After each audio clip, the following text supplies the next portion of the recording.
Hi friends, তোমরা কেমন আছো সবাই? আমি তো বেশ ভালো আছি। তো চলো তোমাদের একটা ইন্টারেস্টিং জিনিস দেখাচ্ছি। তো তোমরা দেখে অবাক হয়ে যাবে। এই জিনিসটা আবার প্রেশার কুকারে দেওয়া লাগে নাকি? তো আমিও প্রথম ভেবেছিলাম যে এই জিনিসটা হয়তো প্রেশার কুকারে দেওয়া লাগবে না, কিন্তু এতবার চেষ্টা করছি অবশেষে আমার প্রেশার কুকারে দেওয়াই লাগলো। তো এই দেখো, এখানে একটা ছিটিও মেরে দিয়েছে। তো ছিটি মেরেছি আমি 3টে থেকে 4টে ছিটি মেরেছি, কিন্তু তাও সিদ্ধ হচ্ছিল না ভালো।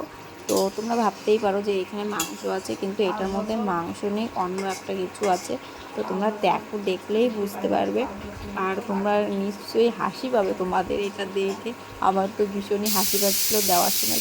আমি প্রথমে একটু দিতে চাইনি, মা বলেছিল একটু প্রেশার কুকারে দাও, তাহলে ভালো সিদ্ধ হবে। আমার হয়ে গেছে, আমি নামিয়ে ফেলেছি। তো এখন তোমাদের আমি দেখাচ্ছি যে জিনিসটা কি। তো চলো আমি আস্তে আস্তে করে এইটা খুলে নিই।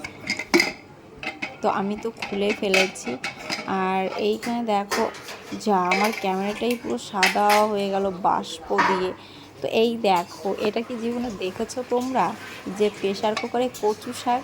হ্যাঁ, কারণ প্রেশার কুকারে আমি কচু শাক আজকে সিদ্ধ দিয়েছি গাইজ। আমি অনেক সময় ধরে আমি এটা রান্না করছিলাম, কিন্তু হচ্ছিল না।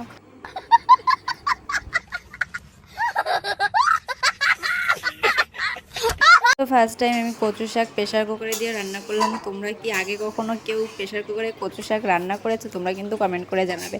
ভিডিওটা কেমন লাগলো, ভালো লাগলে একটা লাইক করে দিও। টাটা।